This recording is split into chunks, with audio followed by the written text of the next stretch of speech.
The searchlight slid over the bushes in which they were hiding, and Chappelle shrank into the sluggish grass, almost burying his face in the small ant-hill near which he had accidentally laid down.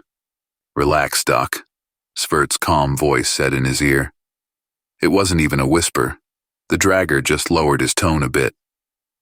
"They won't see us." Chappelle knew his guide had the nickname Cricket, but he couldn't call the big bearded man that. The people who had recommended Svert to him claimed that, despite his brutal appearance, Dragger had a surprisingly mild character within the limits of his illegal profession, and, even more surprisingly, honesty. But Chappelle, who had spent most of his life in the quiet walls of universities and laboratories, could not help himself. Svert seemed to him an inhabitant of another world. This world was harsh, cruel, and uncompromising, as in the days when the Cro-Magnons began their advance on Europe, populated by sullen, few Neanderthals. In a sense, that was roughly the case. Svert was indeed from another world that had very little in common with the world of campuses, classrooms, and conferences, except that Chappelle was not really sure who was advancing now. The Neanderthals might have finally decided to take revenge. "Can't they hear us?" asked Chappelle, cautiously raising his head. "Surely they have acoustic detection systems." Svert cackled again, in a low voice but quite audible. "Give me a break, Doc. Acoustic systems, huh? If they ever existed, the local guards must have sold them off ages ago. On paper, it's a level 2 quarantine zone, but the government has 100 more things to deal with right now, and all of them are more important." He scratched his thick beard. "Take these bushes where we're feeding the ticks, for example. There shouldn't even be any here. It's supposed to be a sanitary zone." "Well, then why?" "For the same reason they won't see us. Unless you, Doc, decide to take a dump right next to their post, flashing your pale white backside," Svert said. "Everyone wants to make a living. Who do you think they send to guard these backwaters? The ones who aren't good for anything else. And they get paid accordingly. But everyone still has to feed their families, so we're all dependent on each other here." Chappelle stared at Svert in amazement. "But it's dangerous. It's about aliens after all. There's no telling what could happen." Svert shrugged. "Guess so. Though I've been going there for 2 decades, and I'm still alive and kicking. But you can't cover all holes in the grinder, so the government focuses on what might blow up in their faces first. Imagine what would happen to the country if, say, a riot broke out in the Ganymede refugee camps, or some kind of mess happens in the reservations for former products from BioUnion clone factories. It will hit the fan real hard.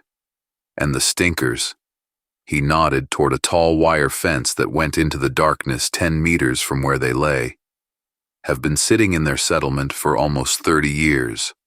All nice and quiet. So, the government sort of covers them up with a crumpled piece of paper like a turd in a park and pretends they don't exist. It's better for those up on the higher ground, and we got our small piece of pie too. Everybody's happy." Chappelle opened his mouth in amazement. This was something he just couldn't comprehend. "So the migration service really knows what's going on here? And they don't do anything about it?" "They do something," Svert said. "They do raids. Sometimes they grab a dozen or 2 draggers and a couple of guards who were sitting on the draggers' dough. Usually before elections, or when someone needs to make a career out of a hot case. But usually nobody cares." He sighed. "Doc, where did you work before they stuck you in here?" Chappelle even shuddered, either from the unexpected question from Svert, who was normally indifferent to the people around him, or from the memories that came flooding back. "I was working," he swallowed. The words, like pieces of half-melted tar, stuck to his larynx, causing unbearable pain. "I lived at Daedalus Station. Svert made a strange sound, either a swear or a sharp sigh. "Oh, shit," he said. "I'm sorry, Doc. I didn't realize." "I'm sorry." "My family's still out there," Chappelle said in a wooden voice. "My wife and kids." The Svert gurgled a few more times. Chappelle, with some surprise that broke through the pain, noticed that the dragger nervously clenched and unclenched his fists several times. Until that moment, Chappelle was willing to bet that the only thing that could have stirred Svert's emotions was a cold beer. "I wasn't always a dragger, Doc," Svert said, though no one had asked him anything. "I was once in the Alliance Space Navy, Special Forces. My platoon was involved in the cleanup of stations in the Neptune system after the Second Demarian Fleet was defeated. My condolences, Doc, though I know they're worth no more than a piece of toilet paper." Chappelle nodded silently. "So we're not under any threat from the guards?" he said almost casually. "As long as we don't blatantly attract attention." "That's about right." Svert nodded. "No one's going to open a direct highway through the perimeter, of course. But the guards won't be looking too hard to see if there are coyotes, tumbleweeds, or a couple of draggers moving in the dark." He looked at his watch. "Speaking of moving, Doc, we gotta go." The powerful spotlight from the control tower never turned in their direction the entire time they walked to the carefully camouflaged dig beneath the fence, and then to the scrub brush inside the quarantine zone. When the midday heat became unbearable, they took a break under the awning of an old gas station. Sitting on a long bench near the entrance, Chappelle looked over the dusty highway. Once, this was where the customers had sat, waiting for the staff to fill their cars with fuel or check the oil level or change the power cells while other cars drove by, some rumbling with the old-fashioned gas and diesel engines, some almost silently, rustling with polymer tires. It was now a road from nowhere to nowhere. The only traffic to be seen on it was lizards and snakes.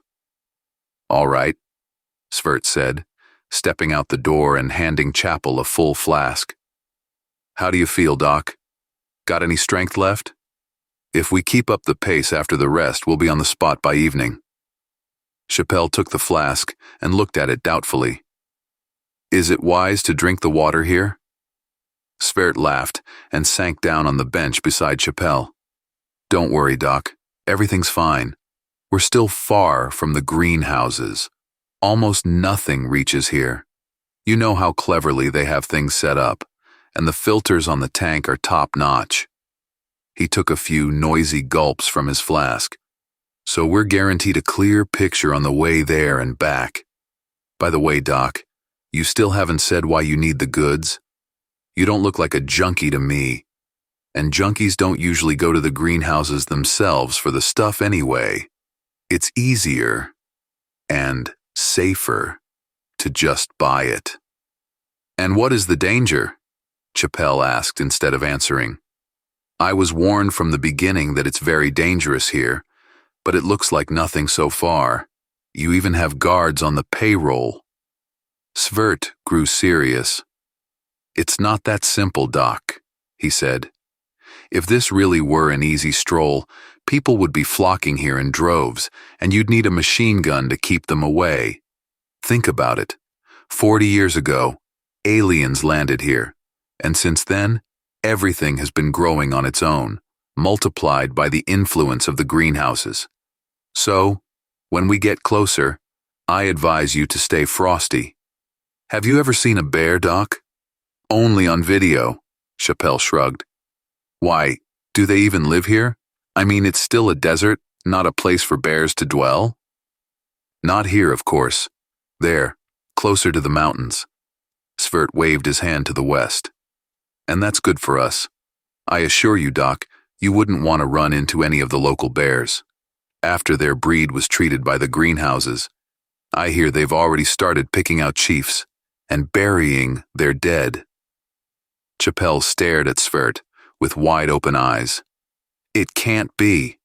In all the time we've been experimenting, we've never seen this level of progress, not even with repeated—" He paused. Svert winked at him. "In all the time, you say? Experiments? That's interesting." Chappelle silently cursed himself. How could he have let that slip so easily? Or maybe this ex-soldier, who looked like a bouncer from a dive bar, wasn't as simple as he seemed. However, it hardly mattered anymore. "So you've been doing experiments on the Daedalus that are officially banned throughout the Alliance," Svert said thoughtfully. "Banned for private companies and citizens, of course. Military, intelligence. You don't have to answer, Doc. It's not that important. And now you've ended up here, on our old, worn-out Earth, without your previous clearance level or the ability to continue your research. Just as lost a refugee as half the planet's population. So, you decided to find a way to keep going." Chappelle wiped the sweat from his forehead, surprisingly cold for such a hot day, and stared off into the distance, where the narrow strip of highway was lost in the sultry heat of the sky. "Suppose so," he said. "So what now?" "Nothing," Svert said, and suddenly stretched out on the bench, leaving just enough room for Chappelle to sit. "It's too hot to walk now. You do as you like, Doc, but I'm going to nap for a couple hours." A lone white cloud crept across the pale blue sky, and Chappelle watched its slow movement until his eyes closed as well. Svert had turned out to be right on both accounts, that they would arrive at the site by evening, and that, despite the lifelessness of the desert, it was not worthwhile for unprepared men to walk there. On the road to the greenhouses, they passed several abandoned towns, so engulfed in rust and dust that they differed from the rocks only by the outlines of the buildings. Chappelle wanted to turn into the first such ghost town, but Svert stopped him with a handhold. "No, Doc," he said. "We don't want to go there." "Why not?" Chappelle asked. "I've never seen an abandoned city. My second major is sociology." "Professional curiosity, eh?" Svert grinned. "Professional curiosity, eh?" Svert grinned. "I see. But my own professional gut feeling and knowledge say that we have a good chance of disappearing in this town. Like forever." "But what's wrong with it?" Chappelle asked. "From up here, it just looks like a bunch of abandoned houses." "And cars," Svert said, pointing to a street leading to the central square, where a few cars were indeed parked. "I don't really like to scare customers, but since it's like this—" He pulled binoculars out of his bag and handed them to Chappelle. "I don't know about sociology, Doc, but this one will bring quite a knowledge." When Chappelle returned the binoculars a few minutes later, his hands were shaking. "I heard there were casualties, but I didn't know. Jesus." He hurriedly removed a flask from his belt and took several large sips. "What on earth happened with them?" Svert carefully put the binoculars away and shrugged. "I don't know, and no one knows. When it started, most locals evacuated, but quite a few stayed behind. The locals have always been known for their stubbornness, and there wasn't much trust in the government already. Anyway, they refused to leave, and the feds didn't care about them. Nobody really understood anything back then. So, they were just left?" Svert, grinning, looked Chappelle straight in the eye. "Doc, they left the friggin' aliens. They just left them here. Who cares about some stubborn humans? The government was up to its ass in a swamp back then. Purist rebellions all over the country, war with Greenland and Alaska, illegal clone factories, not to mention little things like slave smuggling from the outer colonies.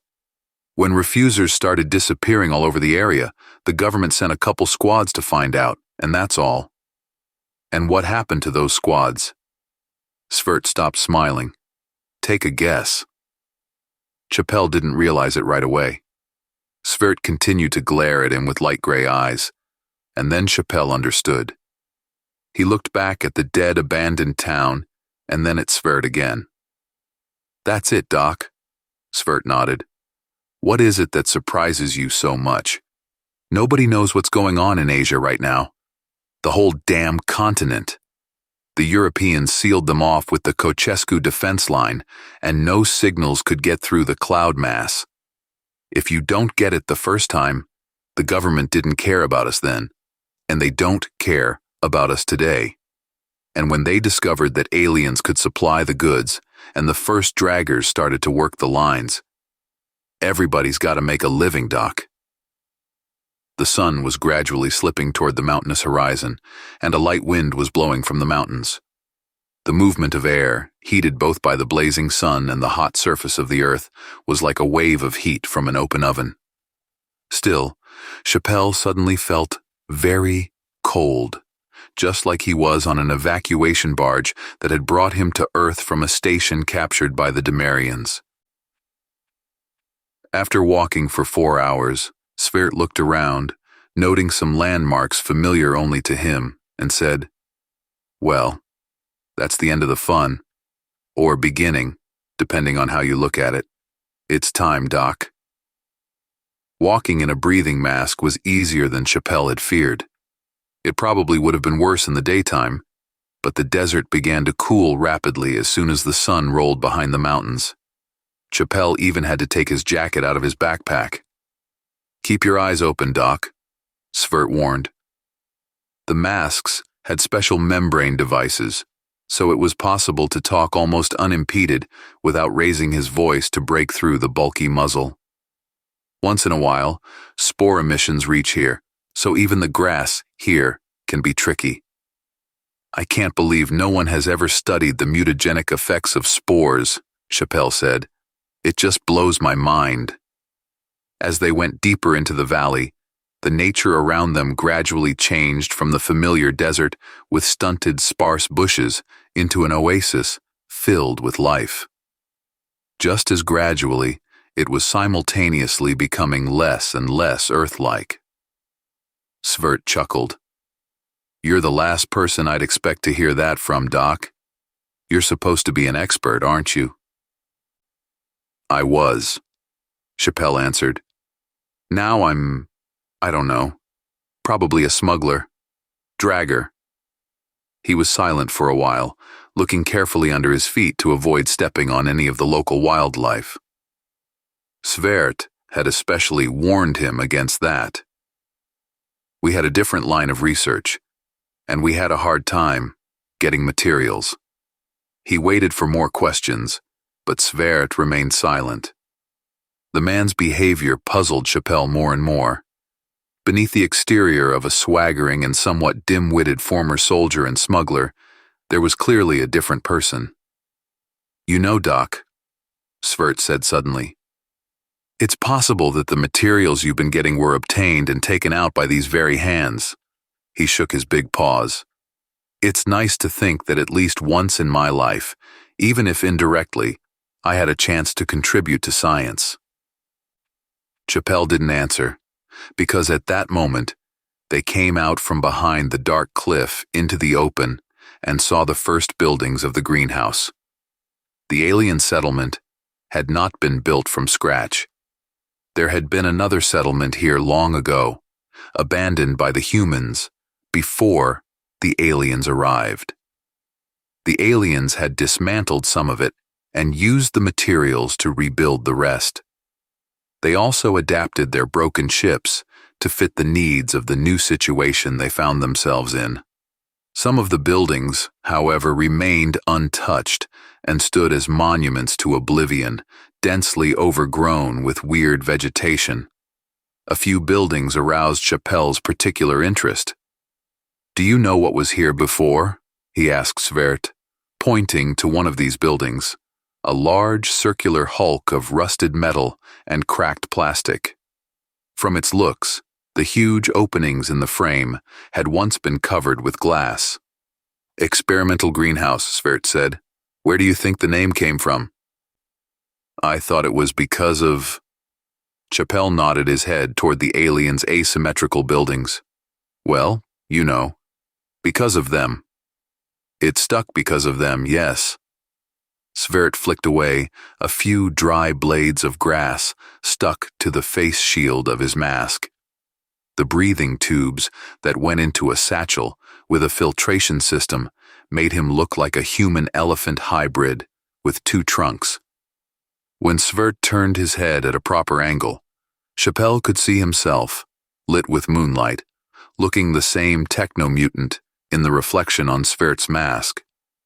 But the greenhouses were here before our friends arrived. This was once the territory of a sovereign nation. Sorry, Doc. I don't remember the name. Sovereign nation? Svert paused. I forgot you are an outsider. You don't pay much attention to Earth's national history there, do you? Well, that's understandable. Just to see where we're at. Svert waved his hand languidly, encompassing the alien settlement and the part of the desert beyond which the residential agglomeration of the Southwest Protectorate bustled somewhere very far away. There was a reservation here, Doc. A place set aside for the remnants of the continent's original inhabitants to live when our ancestors took everything away from them centuries ago. He paused again. Apparently, it's the fate of this area to remain a reservation. Were they the ones in that town? Chappelle didn't elaborate, but Svert realized what he meant. No, Doc. He shook his head, waving the corrugated breathing tubes. Those locals were smart enough. They weren't subject to most of the federal laws of the time, so they did some research after the first contact, and after the Freedom of Movement Treaty was signed, they invested all their savings in a ship and waved this shithole goodbye. I think they now live somewhere like 50 light-years away from our rotten planet. Those poor bastards you saw through binoculars moved here later, trying to get away from the mercy of our government. A reservation within a reservation, Chappelle said. What? Svert thought, then laughed sadly. Guess you're right, Doc. That's the way it is. You got it right on the spot. That's the bloody way it is now. Hey, there's our buddies. Chappelle turned his head in the direction Svert was pointing.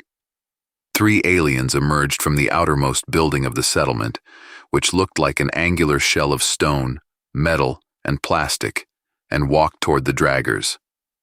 Chappelle had seen them many times in videos and pictures, and was always amazed at how alien they looked compared to even the other aliens. Probably, it was the fact that despite their almost humanoid structure, they had 2 lower limbs, 2 upper limbs, a vertical way of moving, and even something like a head. In reality, the inhabitants of the greenhouses were not only mammals, but not even animals. Insofar as Earth's biological taxonomy applied to them, they were like symbiotic communities of plants and fungal colonies. It suddenly occurred to Chappelle that what was happening now in this forgotten corner of the Earth could be proof of the incredible power of intellect and, at the same time, of its utter helplessness and impotence in the face of its flaws. 2 fundamentally different intelligent species, possessing fundamentally different ways of communication, have managed by some miracle to find a common language. But for what? Barter trade? And to think what they are trading. Simply put, it was about trading firewood for drugs, or beads for gold, depending on how you look at it. And there's no telling which option is more humiliating for both parties.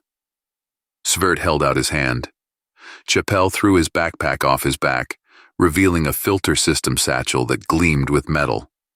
Svert took the scientist's backpack and headed toward 3 waddling figures with bushy growths instead of heads, painted in incredibly bright colors, like hyper-surrealist sculptures. Meeting on a flat area barely recognizable as an old parking lot, Swert and the aliens began laying out their goods on the cracked concrete. Tritium energy cells on Svert's side and transparent cylinders with the spores on the other. Chappelle suddenly felt a terrible desolation as if all his emotions, all the enormous tension of the last 2 years, all his soul had suddenly been sucked out, leaving only a body capable of performing basic biological functions and a brain taking the position of indifferent observer. He knew what he had to do. He knew he would do it, but he felt no relief, no fear, nothing at all. Watching Svert squatting 20 paces away, haggling with the aliens as the first Europeans had done with the Aborigines on the Pacific Islands, Chappelle took out of his breast pocket a small remote control with a single button, pulled back the transparent safety cap, and pressed the red circle. Svert returned 10 minutes later. "Well, Doc, congratulations," he said cheerfully. "I don't know what you were going to do with your share. Sell it, stuff it into some super device, or use it yourself. But here," he handed Chappelle his backpack, in which the spore containers jingled, "is enough for everything. We had a terrific bargain today.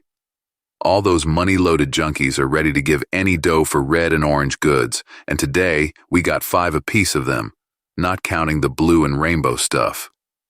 He threw his own backpack on his back. "I've never touched this stuff myself, of course, but they say that red and orange make them high as heaven for 24 hours straight." "It's poetry," Chappelle said, watching the aliens disappear in their building. "What?" Svert stared at him incomprehensibly. "What are you talking about, Doc?" "What you call red goods." Chappelle looked at the backpack he held in his hand. "It's poetry. Not literally, of course, but poetry is the closest possible concept. You just bought several poetry collections, a dozen novels, and probably some new music." Svert looked at him as if Chappelle himself had suddenly turned into an alien. "Are your filters okay, Doc?" he asked. "You're talking weird." "It is funny, isn't it? The art of one intelligent species has a direct biological effect on the brain of another. Not like our own art, through the senses and comprehension, but directly, by affecting biochemistry. Their race communicates by secreting various spores. I cannot even remotely imagine what evolutionary path it must have taken to develop such methods of communication. It just so happens that these spores affect Earth's life as well. For example, arguments of fear, despair, and rage can depress the psyche and cause mutations. Leakage of learning spores can. I realize that now. It was hard to tell back home on the Daedalus. We were getting such crumbs. Your story about the bears made the puzzle right for me. And stuff you're taking out of here to sell to rich idiots." Chappelle put his backpack on the ground and took out one of the containers. Through the translucent glass paled a thick haze, a concentrate of hallucinogenic spores. "It's their art." He took off his breathing mask. Svert jerked like he'd been electrocuted. "Doc, what are you doing? Whatever it is, there's plenty of it in the air. You're going to be full of it in a couple minutes." Chappelle raised his hand to his face, still clutching the remote control with the red button. "It doesn't matter," he said. "What doesn't matter, Doc?" "Nothing matters anymore," Chappelle said, shifting his gaze from the container to the remote and back again. "Nothing." "Doc, what are you talking about?" Svert suddenly turned his attention to the remote and recoiled. "Doc! What have you done?" Oh yeah, Chappelle realized. Svert was in the Space Navy. He was a stormtrooper. He knows very well what such consoles are for. Probably used them himself. "I had no choice," Chappelle said. "They promised to let my family go." Svert's hand went to his holster, but he didn't draw the gun. "Do you realize what you've done? We don't even have the communications to alert the air defense." Chappelle sat on the ground next to his backpack, crossing his legs. "I understand this probably better than anyone on the planet. The Demarian hypervelocity projectile will hit the bearing I transmitted in about a quarter of an hour. The launch platform has been dangling in stealth mode in space somewhere near Earth for a long time. The library will be destroyed, and its contents ejected into the atmosphere where they will be dispersed across the planet. The library? Chappelle tossed the remote aside. The small box fell, rustling, into the tall grass. It was a library, Svert, a repository of knowledge and art accumulated by a vanishing civilization. We couldn't understand what they were running from, what threatened them. We couldn't decipher anything of their legacy, and now that legacy will become part of us. For real, not just as triple-price dope. Too bad the librarians will have to pay hard for it. In a few movements, he unscrewed the lid of the container and held it up to his face, inhaling the thick red smoke. To his surprise, the spore had no odor. Svert stood looking down at Chappelle for a few more seconds, then turned and ran away from the greenhouses. In just a few moments, his flickering figure turned in Chappelle's mind into a fantastic mixture of bird, flower, and electronic chip, throwing rainbow sparks halfway across the sky with every movement. Chappelle lay down on the concrete with his hands behind his head and stared at the sky, which was already rippling from side to side like a giant green canvas. With each passing wave, more and more incredible images, unfamiliar to human consciousness, were falling down from it, only to be scattered in a rain of fire before reaching the ground. With all this magnificent extravaganza, Chappelle didn't even notice when the fiery dot of a hypervelocity projectile appeared in the sky and hit the village a few seconds later.